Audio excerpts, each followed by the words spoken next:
Hello, we're a team from Northwestern University, and our team project title is Membrane Bioreactor System for a Local Brewery, Process Design and Cost Analysis with a Novel Approach to Membrane Fouling Control. The presentation is consisted of background, MBR system design, capital expenditure analysis, operational expenditure analysis, and conclusions. Before we jump into the system design and economic analysis, let's go over the brewing industry profile. Beer is one of the most consumed beverages in the US. In fact, US is ranked number 2 in total beer consumption in the world. And if you look at the pie chart in the middle, North America has 13.8% of the global market share in beer production, and out of it, 12.7% come from the US and the rest of 1.1% come from Canada. If you look at the bar graph in the bottom, number of the breweries in the US has increased by almost fivefold from 2010 to 2016. Wastewater from breweries contains high level of organic matter and many other things that it needs to be treated properly before discharge.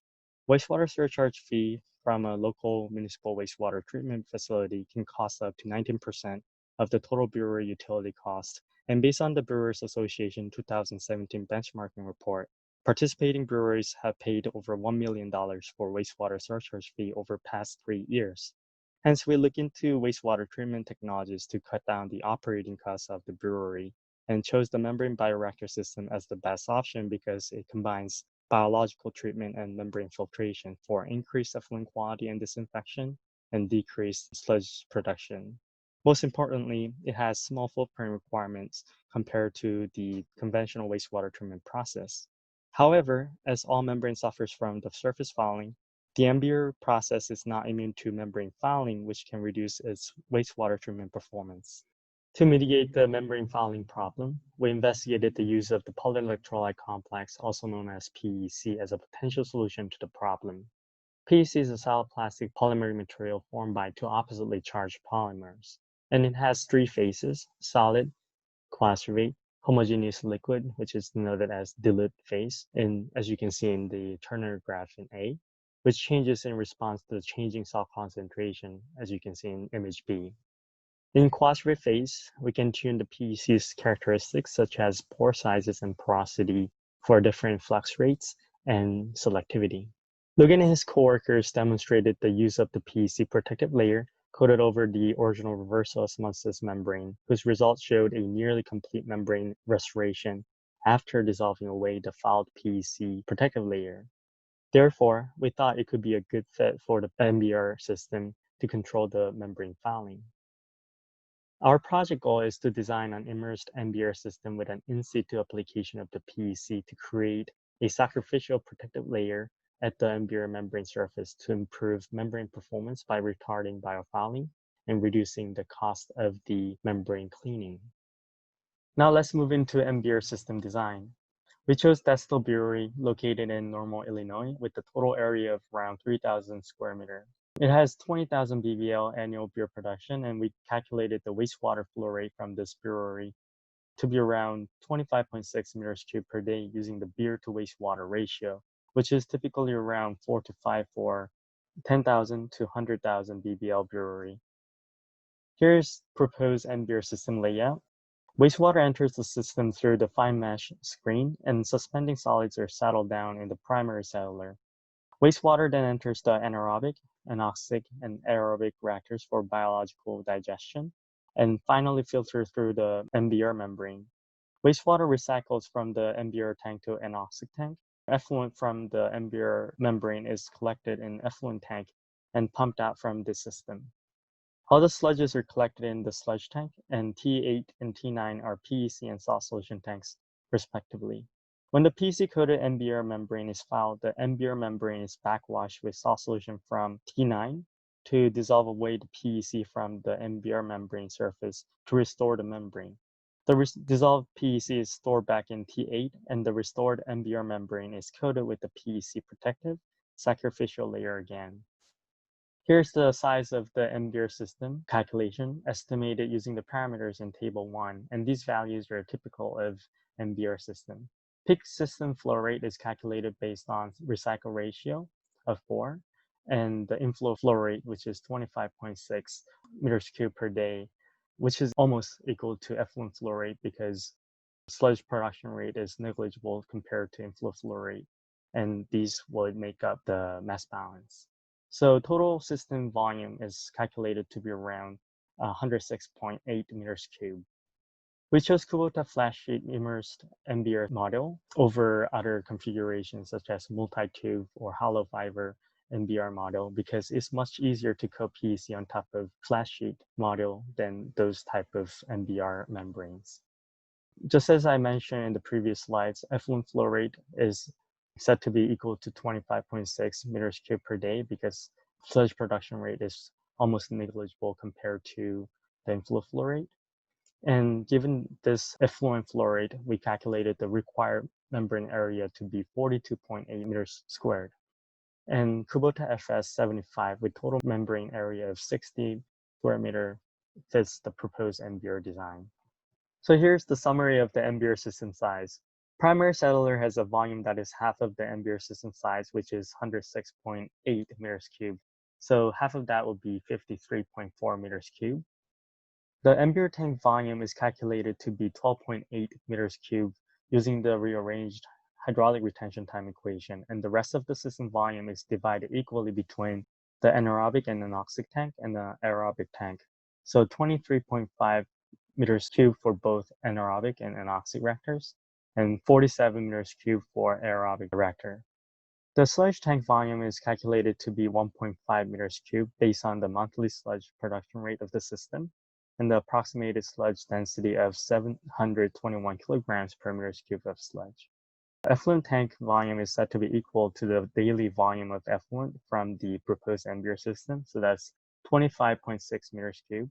And PEC and salt solution tank volumes are set to be equal to that of the MBR tank for effective removal and regeneration of the PEC protective coating on the MBR membrane. So that's 12.8 meters cubed for both PEC and salt solution tanks.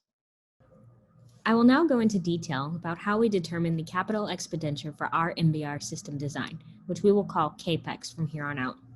CAPEX are the fixed one-time costs associated with implementing a new design.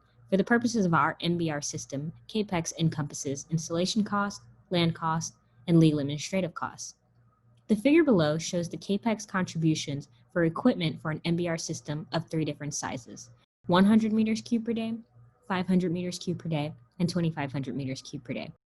As you can see, the contributions are virtually the same with the exception of screens in the 100 meters cubed per day facility scenario. This information is summarized in Table 3 to the right, which shows that membranes make up almost the majority of the contribution percentage. In order to determine our absolute CAPEX cost, we first had to determine the population equivalent, or the ratio of the sum of the pollution load produced during a 24-hour period.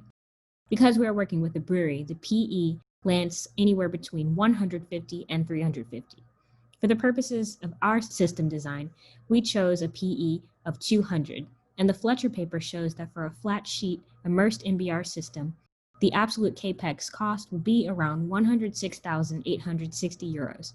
That translated to 2020 USD is $144,157.62.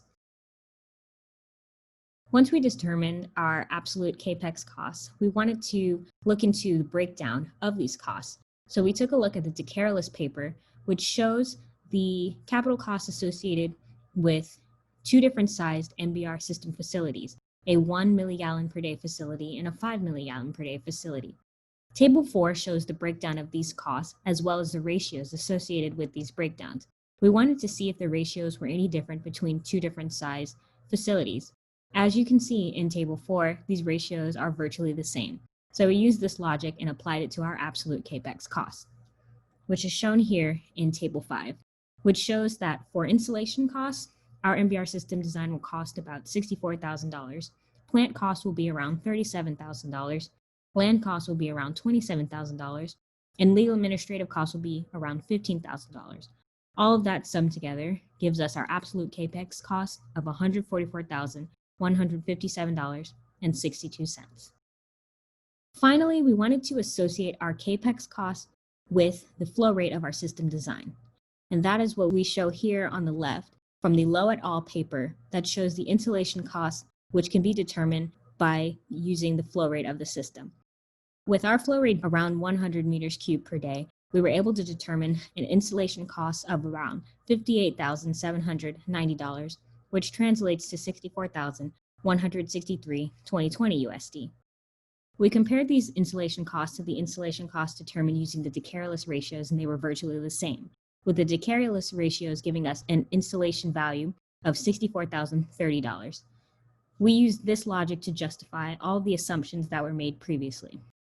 Finally, we take a look at this figure to the right, which shows the CAPEX costs associated as it relates to the flow rate of the system. It also compares these values to what is found in the literature.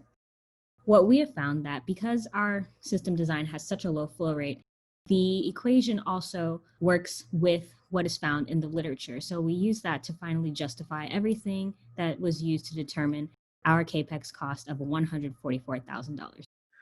We also did the operational expenditure analysis, OPEX. The picture on the left shows 3 different MBR system compositions.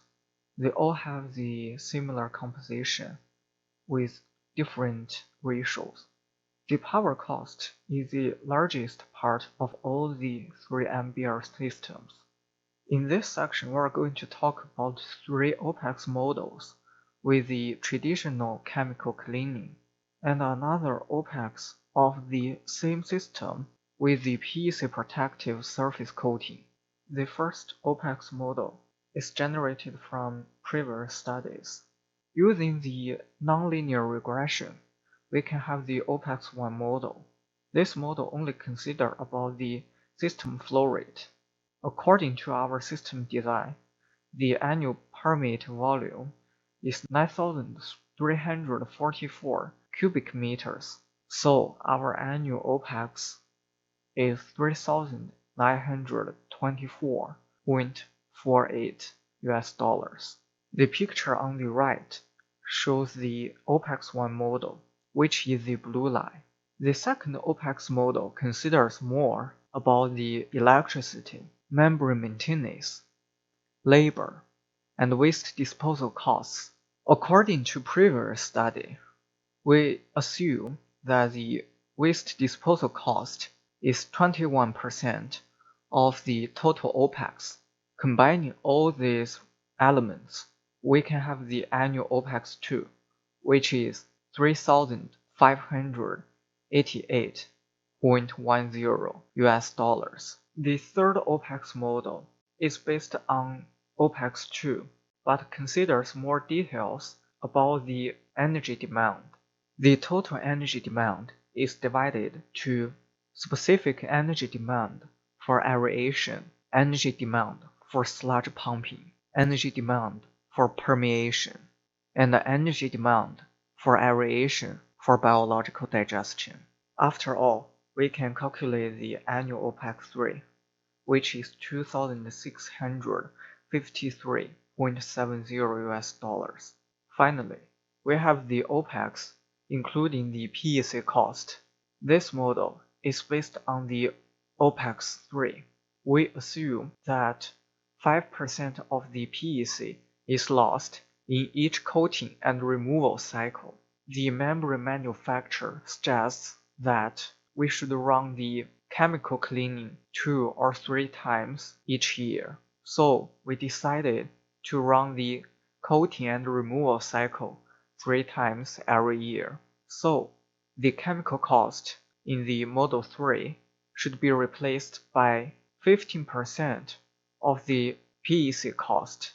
Considering the chemical composition of our PEC membrane and the bulk price of the chemicals, the PEC cost should be $0.0066 US per cubic meter per year. So the OPEX PEC is $0.248 US per cubic meter. By replacing the traditional chemical cleaning by our PEC coating and removal cycle, the estimated membrane life will increase from 6.4 years to 10 years. As we expect nearly complete membrane restoration with the use of PEC protective coating. Finally, our annual OPEX PEC is $2,317.31. By using the PEC coating and removal cycle, instead of traditional chemical cleaning, we'll save $336.39 per year.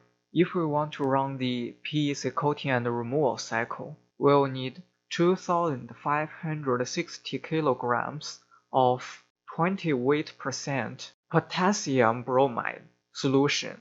This will totally cost us $4,608. So it will take up to 13.7 years for the saving by using PEC to break even with the salt solution cost.